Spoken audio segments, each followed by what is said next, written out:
Hello student, welcome to Pratibha academy classes. मैं प्रतिभा सिंह। आज हम लोग देखेंगे प्रमुख काव्य सिद्धांत। इससे पहले भी मैंने काव्य शास्त्र के कई टॉपिक पे अपने चैनल पे वीडियोस बनाए, तो आप जाके उन वीडियोस को भी देख सकते हैं। मैं आई बटन में उन वीडियोस के लिंक दे दूँगी, ठीक है। इस वीडियो में मैंने काव्य शास्त्र के प्रमुख सिद्धांतों को शामिल किया है, जिनसे परीक्षा में कई बार प्रश्न देखने को मिले हैं। मैंने कई बार अपने वीडियोज़ में बताया है कि मैं अपने वीडियोज़ में उन्हीं तथ्यों या फिर उन्हीं टॉपिक को शामिल करती हूँ जिनसे विगत वर्ष की परीक्षाओं में कई बार प्रश्न पूछे गए हैं। वैसे तो काव्य शास्त्र काफ़ी विस्तृत है, परंतु हमें क्या पढ़ना है और कितना पढ़ना है ये हमें हमेशा पता होना चाहिए, तभी हम लोग किसी परीक्षा में अच्छे अंक प्राप्त कर सकते हैं। तो आज मैंने उन्हीं टॉपिक को चूज़ किया जिनसे विगत वर्ष की कई परीक्षाओं में कई बार प्रश्न देखने को मिले हैं। तो आइए हम लोग देखते हैं प्रमुख काव्य सिद्धांत। प्रमुख काव्य सिद्धांत देखने से पहले हमें ये जानना है कि काव्य सिद्धांत क्या होता है। तो हम लोग देखेंगे काव्य सिद्धांत। भारतीय काव्य शास्त्र में जिन प्रमुख काव्य संप्रदायों का विकास काव्य की आत्मा का साधन करते समय हुआ, उन्हें हम प्रमुख काव्य सिद्धांत कहते हैं। आगे हम लोग देखेंगे संप्रदाय एवं प्रवर्तक आचार्य। इस टॉपिक से परीक्षा में कई बार प्रश्न पूछे गए हैं, चाहे वो टीजीटी हो, पीजीटी हो, यूजीसी नेट हो या फिर असिस्टेंट प्रोफेसर हो।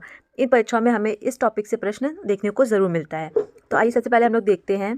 तो अलंकार संप्रदाय के प्रवर्तक है आचार्य भामा। रस संप्रदाय के प्रवर्तक है आचार्य भरत मुनि। रीति संप्रदाय के प्रवर्तक हैं आचार्य वामन। वक्रोक्ति के कुंतक और ध्वनि संप्रदाय के आनंद वर्धन और चित्त संप्रदाय के आचार्य क्षेमेंद्र। आगे देखेंगे हम लोग अलंकार सिद्धांत। इसके प्रवर्तक होने का श्रेय आचार्य भामा को दिया जाता है। इसे प्रतिष्ठित करने वाले आचार्य रुद्रट, जयदेव, इसके अतिरिक्त दंडी, उदय भट्ट, भोजराज, विश्वनाथ, अप्पय दीक्षित, पंडित राज जगन्नाथ ने भी अलंकार संप्रदाय के विकास में महत्वपूर्ण योगदान दिया है।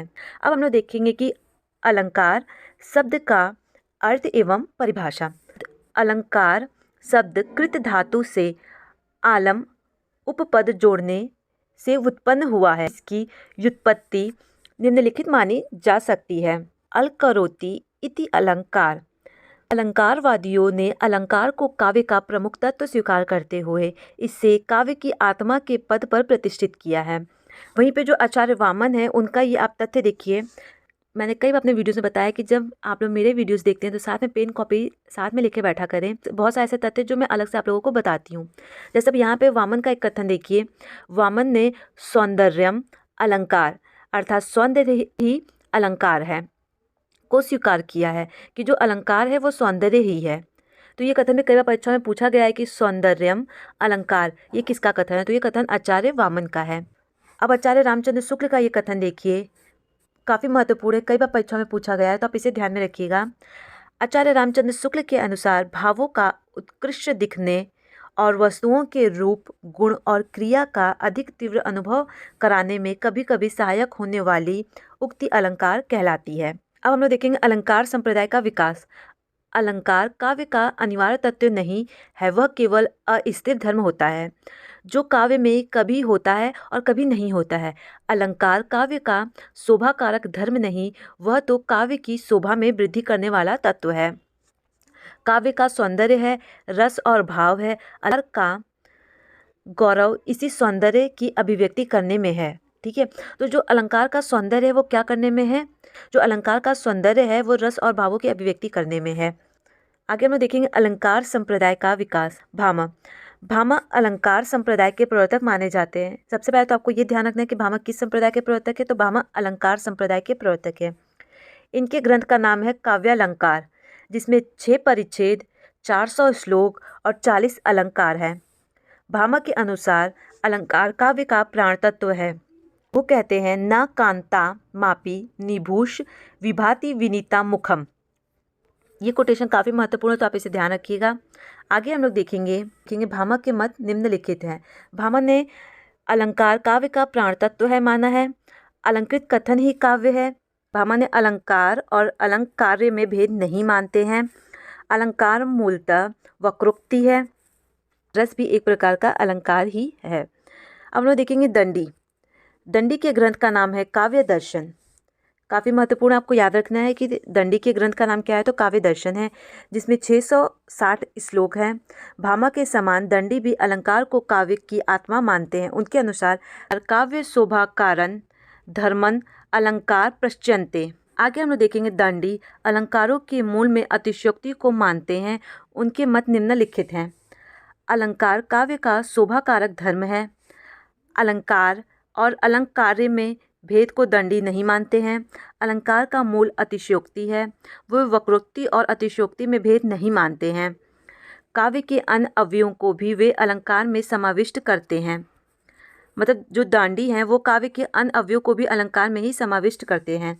अब हम देखेंगे वामन। वामन जो है रीति संप्रदाय के प्रवर्तक आचार्य हैं। तो सबसे पहले आपको ये याद रखना है कि वामन किस संप्रदाय के आचार्य हैं, तो रीति संप्रदाय के आचार्य हैं। जो वामन का समय विद्वानों ने 8वीं शताब्दी स्वीकार किया है। वामन काश्मीर नरेश जयापिडर के मंत्री थे। वामन ने काव्यालंकार सूत्र नामक ग्रंथ की रचना की।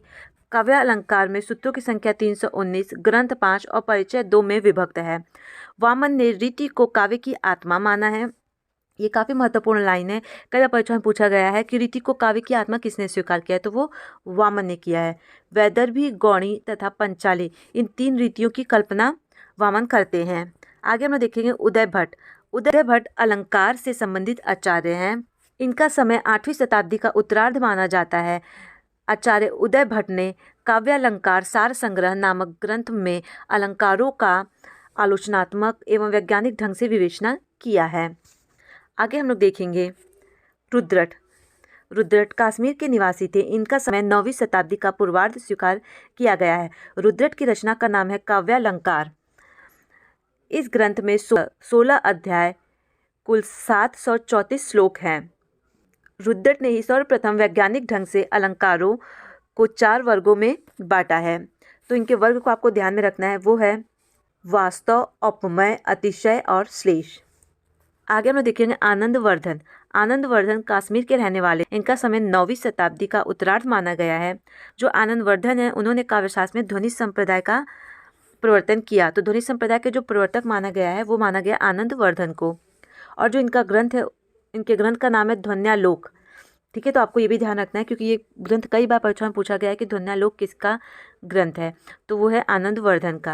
अब हम लोग देखेंगे अभिनव गुप्त। ये भी कश्मीर के निवासी थे। इनका समय 10वीं सदी का उत्तरार्ध स्वीकार किया गया है। अभिनव गुप्त ने व्याकरण शास्त्र, ध्वनि शास्त्र, नाट्य शास्त्र का अध्ययन किया है। आपको ये ध्यान रखना है कि अभिनव गुप्त ने तंत्रलोक नामक श्रेष्ठ दार्शनिक कृति की रचना की। यह ग्रंथ रत्न तंत्र शास्त्र का विश्वकोश माना जाता है। कुंतक कश्मीर निवासी थे। इन्हें वक्रोक्ति संप्रदाय का प्रवर्तक माना जाता है। इनका समय है 10वीं शताब्दी उत्तरार्ध स्वीकार किया गया है। कुंतक की प्रसिद्ध कृति है वक्रोक्ति जीवित। ठीक है, तो आपको ये ध्यान रखना है कि कुंतक के जो ग्रंथ है उसका नाम क्या है, वक्रोक्ति जीवित। धनंजय धारा नरेश मुंजराज के सभा पंडित थे। इनका समय 10वीं सदी का उत्तरार्ध स्वीकार किया जाता है। धनंजय ध्वनि विरोधी आचार्य थे। ये प्रश्न भी कई बार परीक्षा में पूछा गया है कि ध्वनि विरोधी आचार्य किसे माना गया है, तो धनंजय को ध्वनि विरोधी आचार्य माना गया है। 10 रूपक नामक ग्रंथ की रचना भी इन्होंने की है। धनंजय की कृति 10 रूपक में 4 प्रकाश तथा लगभग 300 कारिकाएँ हैं। भोजराज धारा प्रदेश के राजा थे। इनका समय 11वीं सदी पूर्वार्ध स्वीकार किया गया है। भोजराज ने सरस्वती कंठाभरण, ये रचना काफ़ी महत्वपूर्ण है, आपको ध्यान रखना है कि सरस्वती कंठाभरण तथा सिंगार प्रकाश नामक 2 ग्रंथों की रचना की है। तो भोजराज ने कितने ग्रंथों की रचना की है, तो उन्होंने 2 ग्रंथों की रचना की है, सरस्वती कंठाभरण और सिंगार प्रकाश। आगे हम लोग देखेंगे मम्मट। मम्मट का जन्म कश्मीर में हुआ। इनका जन्म 11वीं शताब्दी के उत्तरार्ध स्वीकार किया गया। मम्मट की जो रचना है उसका नाम है काव्य प्रकाश। काव्य प्रकाश नामक ध्वनि विरोधी ग्रंथ की रचना मम्मट ने की है, जिसमें कुल 10 उल्लास यानी अध्याय है। मम्मट की जो काव्य प्रकाश ग्रंथ है वो ध्वनि विरोधी ग्रंथ है। आगे देखेंगे हम लोग क्षेमेंद्र। जो क्षेमेंद्र है वो कश्मीर निवासी है। इनका समय 11वीं सदी का उत्तरार्ध स्वीकार किया गया है। क्षेमेंद्र औचित्य संप्रदाय के प्रवर्तक माने जाते हैं। ये प्रश्न काफ़ी महत्वपूर्ण है कि औचित्य संप्रदाय के प्रवर्तक कौन माने जाते हैं, तो वो हैं क्षेमेंद्र। इनके गुरु थे अभिनव गुप्त। क्षेमेंद्र की 3 रचनाएं जो कई बार परीक्षा में पूछी गई, तो आपको ये विशेष रूप से याद रखना है। पहली है कवि कंठाभरण, औचित्य विचार चर्चा, दशावतार चरित्र। अब हम लोग देखेंगे हेमचंद गुजरात के राजा कुमारपाल के गुरु थे। इनकी जो रचना है वो है काव्यानुशासन नामक ग्रंथ की इन्होंने रचना की है। जयदेव जो है मिथिला के निवासी थे। इनका समय 13वीं शताब्दी का उत्तरार्ध स्वीकार किया जाता है।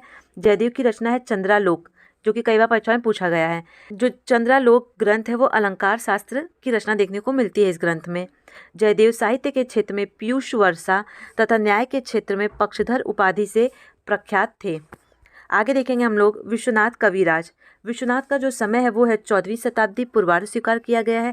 आचार्य विश्वनाथ ने 10 परिच्छेद यानी अध्याय में साहित्य दर्पण नामक प्रसिद्ध ग्रंथ की रचना की है। तो कितने परिच्छेद में? 10 परिच्छेद में साहित्य दर्पण नामक प्रसिद्ध ग्रंथ की रचना की है। पंडित राज जगन्नाथ। पंडित राज जगन्नाथ का जो समय है वो है 17वीं शताब्दी स्वीकार की गई है और इनके जो ग्रंथ का नाम है वो है रसगंधार। इनका एक ही ग्रंथ जो काफ़ी महत्वपूर्ण है वो है रसगंधार, तो आपको ये ध्यान में रखना है। अब यहाँ पे मैं कुछ आप लोग को महत्वपूर्ण तथ्य बताऊंगी। जैसे वामन की कृति है काव्य अलंकार सूत्रवृत्ति, जिसमें उन्होंने गुण नीति को काव्य की आत्मा मानते हुए भी अलंकार को एक प्रमुख तत्व माना है। यहाँ हम यह कह सकते हैं कि वामन रीति संप्रदाय के प्रवर्तक होते हुए भी अलंकार सिद्धांत के प्रभाव से मुक्त नहीं हो पाए थे। वहीं जो वामन ने वक्रोक्ति को सदृश मूलक लक्षणा भी माना है। उदय भट्ट अर्थ भेद से शब्द भेद की कल्पना करते हैं। जयदेव की कृति जो चंद्रालोक है, चंद्रालोक में 104 अलंकारों का वर्णन है, जिसमें 100 अर्थालंकार हैं और 4 शब्दालंकार हैं। बाकी काव्य सिद्धांत के टॉपिक से संबंधित जितने भी महत्वपूर्ण तथ्य थे उन सारे तथ्यों को मैंने इस वीडियो में शामिल करने की पूरी कोशिश की है। अब हम लोग देखेंगे पूरे तथ्यों का निष्कर्ष क्या हुआ तो इसका जो निष्कर्ष निकलेगा वो निकलेगा अलंकार काव्य की शोभा को बढ़ाने वाले तत्वों के रूप में महत्वपूर्ण भूमिका का निर्वाह करते रहे हैं। जो अलंकार हैं वो काव्य की शोभा बढ़ाने के लिए तत्वों में महत्वपूर्ण भूमिका का निर्वाह हमेशा से करते रहे हैं। कुछ आचार्यों ने तो अलंकार को काव्य का अनिवार्य तत्व तक स्वीकार किया है, उसे काव्य की आत्मा के पद पर प्रतिष्ठित किया है। जब कोई भी कवि अपनी अनुभूति को सामान्य शब्दों में एक पाठक के आगे व्यक्त नहीं कर पाता है तब उसे अलंकार योजना की सहायता लेनी पड़ती है। तो इस प्रकार हम लोग ये कह सकते हैं कि साहित्य के सृजन के लिए अलंकार का होना काफ़ी महत्वपूर्ण है। ठीक है, आशा करती हूँ कि मेरे द्वारा बनाया गया ये वीडियो आप लोगों को पसंद आया हो। और आगे आप लोगों को किस नेक्स्ट टॉपिक पे वीडियो चाहिए प्लीज़ मुझे कमेंट करें, तो मैं उससे रिलेटेड मैं आप लोगों को वीडियो प्रोवाइड कराऊंगी। Thank you.